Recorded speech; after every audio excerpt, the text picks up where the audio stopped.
여러분, 혹시 이런 생각 해보신 적 없나요? 부동산 투자가 좋다는 건 누구나 압니다. 그런데 문제는 항상 돈이죠. 영혼까지 끌어모아 간신히 집 한 채를 사고 나면 통장은 텅 비어버립니다. 다음 투자를 하고 싶어도 다시 그만큼의 돈을 모으려면 몇 년, 아니 십수년이 걸릴지도 모릅니다. 이것이 바로 대부분의 사람들이 겪는 투자의 병목 현상입니다. 집을 사면 가난해지는 아이러니, 정말 해결할 방법이 없을까요? 만약 산 집에서 투자금을 다시 전액 회수하고 그 돈으로 또 다른 집을 살 수 있다면 어떨까요? 마치 마법 같은 이야기처럼 들리겠지만 이것은 실제로 존재하는 검증된 투자 공식입니다. 오늘 소개할 책은 데이비드 그린의 BRRR입니다. Buy, Rehab, Rent, Refinance, Repeat. 구매하고, 수리하고, 임대 놓고, 재용자 받고, 이를 반복하는 뜻입니다.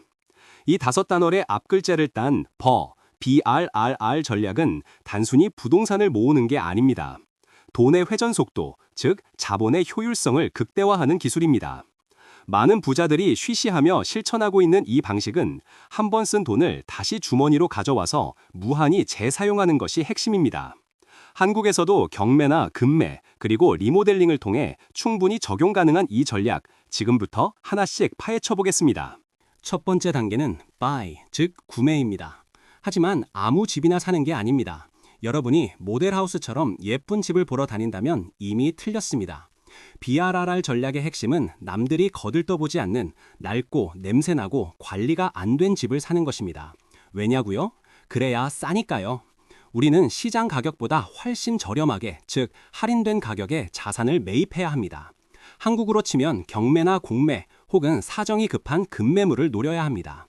이미 다 지어진 신축 아파트는 제값 주고 사는 소비자일 뿐입니다. 우리는 가치를 만들어낼 원석을 찾아야 합니다. 그렇다면 얼마나 싸게 사야 할까요? 저자는 수리비를 포함한 총 투자 비용이 수리 후 예상 감정가의 70%를 넘지 않아야 한다고 말합니다. 예를 들어 수리 후 5억 원이 될 집이라면 매입가와 수리비를 합쳐서 3억 5천만 원 이하로 맞춰야 한다는 뜻이죠. 그래야 나중에 자금을 회수할 수 있는 여유 공간, 즉 에퀴티가 생깁니다. 한국의 대출 규제나 전세 제도를 고려하더라도 핵심은 동일합니다. 시세보다 확실히 싸게 사지 않으면 이 마법은 시작조차 할 수 없습니다. 싸게 사는 것, 이것이 모든 수익의 원천입니다. 두 번째 단계는 리헵, 수리입니다. 많은 분이 인테리어를 예쁘게 꾸미는 것만 생각하지만 투자자의 수리는 다릅니다. 내가 살고 싶은 집이 아니라 임대나 매매가 잘 될 집으로 만드는 것이 목표입니다. 이것을 강제 가치 상승이라고 부릅니다. 단순히 벽지를 바꾸는 수준을 넘어 구조를 변경하거나 단열을 보강하여 집의 기능적 가치를 높여야 합니다. 1,000만 원을 들여 수리했다면 집값은 최소 2천만 원 이상 올라야 성공한 수리입니다. 이것은 비용이 아니라 투자입니다. 수리 과정에서 중요한 건 가성비입니다. 최고급 자재를 쓴다고 해서 월세를 2배로 받을 수 있는 건 아닙니다. 해당 지역의 임차인들이 선호하는 수준, 딱 그만큼만 해야 합니다. 너무 과한 투자는 수익률을 갉아먹습니다. 한국의 경우 샤시 교체나 화장실 리모델링처럼 눈에 확 띄고 실생활의 필수적인 부분에 집중해야 합니다. 저자는 수리업자를 관리하는 방법, 견적을 비교하는 방법 등 현장 노하우를 강조합니다.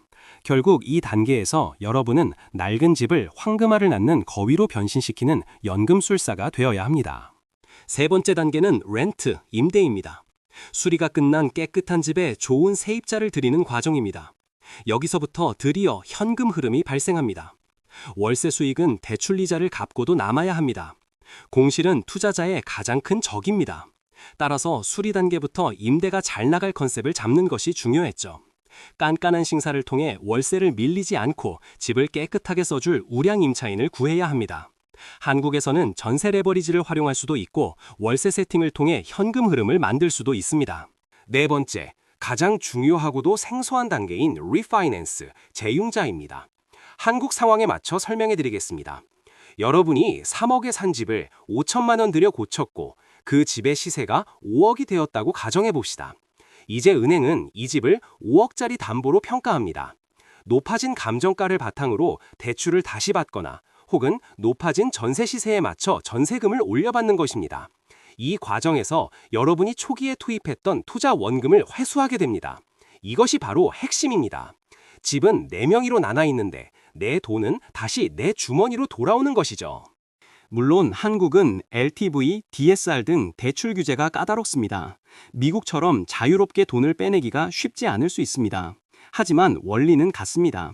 사업자 대출을 활용하거나 반전세 보증금을 높여서 투자금을 회수하는 전략을 쓸 수 있습니다. 중요한 건 묶여있는 돈, 데드머니를 해방시키는 것입니다.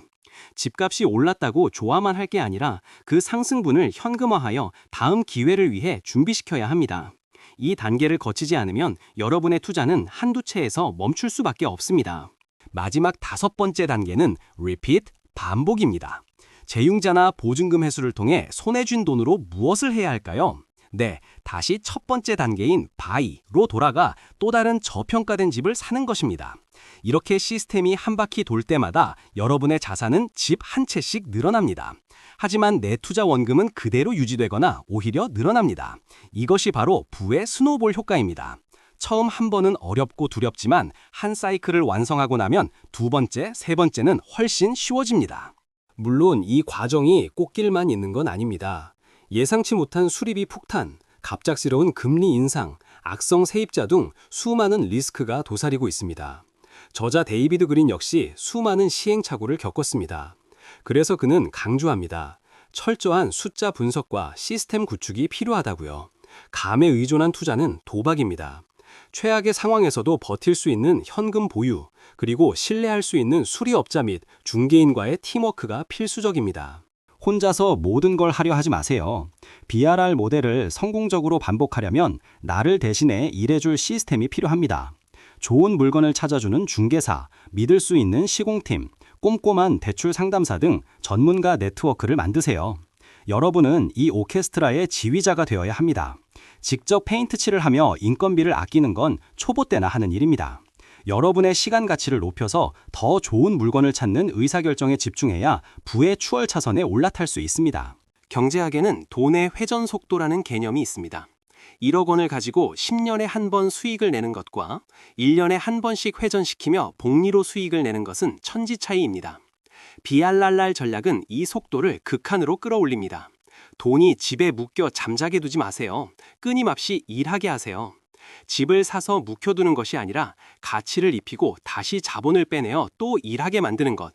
이것이 자본주의 사회에서 가장 빠르게 부자가 되는 비밀입니다. 한국의 부동산 시장은 미국과 다릅니다. 하지만 본질은 통합니다. 수도권 빌라 경매, 지방 소형 아파트, 혹은 낡은 상가주택 리모델링 등 적용할 곳은 무궁무진합니다. 최근 유행하는 쉐어하우스나 공간 대여업도 넓게 보면 가치를 높여 수익을 극대화하는 BRRR의 일종입니다. 규제를 탓하기보다 규제 안에서 가치를 창출할 틈새를 찾는 눈을 길러야 합니다. 남들이 쳐다보지 않는 곳에 기회가 숨어 있습니다. 이 모든 전략을 알아도 실행하지 않으면 아무 소용이 없습니다. 두려움은 무지에서 옵니다. 공부하고 분석하면 두려움은 확신으로 바뀝니다. 처음에는 작게 시작하세요. 작은 빌라 하나, 작은 오피스텔 하나로 사이클을 경험해 보세요. 한번 성공의 맛을 보면 여러분의 뇌의 구조 자체가 바뀔 것입니다. 월급을 모아 집을 사는 덧셈의 경제에서 자산이 자산을 낳는 곱셈의 경제로 넘어가는 순간 여러분의 인생은 완전히 달라집니다. 오늘 소개해드린 BRRR 전략 어떠셨나요? 낡은 것을 새롭게 하고 멈춰있는 돈을 흐르게 하는 것. 이것이 부의 핵심 원리입니다. 지금 당장 통장 잔고가 부족하다고 좌절하지 마세요. 돈이 없는 게 문제가 아니라 돈을 불릴 아이디어와 실행력이 없는 게 진짜 문제입니다. 오늘부터 당장 내가 사는 동네의 낡은 집들을 새로운 시각으로 바라보세요. 그 낡은 벽돌 속에 여러분의 경제적 자유가 숨어 있을지도 모릅니다. 여러분의 성공적인 투자를 진심으로 응원합니다. 구독과 좋아요 누르시고 지금 당장 부동산 앱을 켜서 기회를 찾아보세요.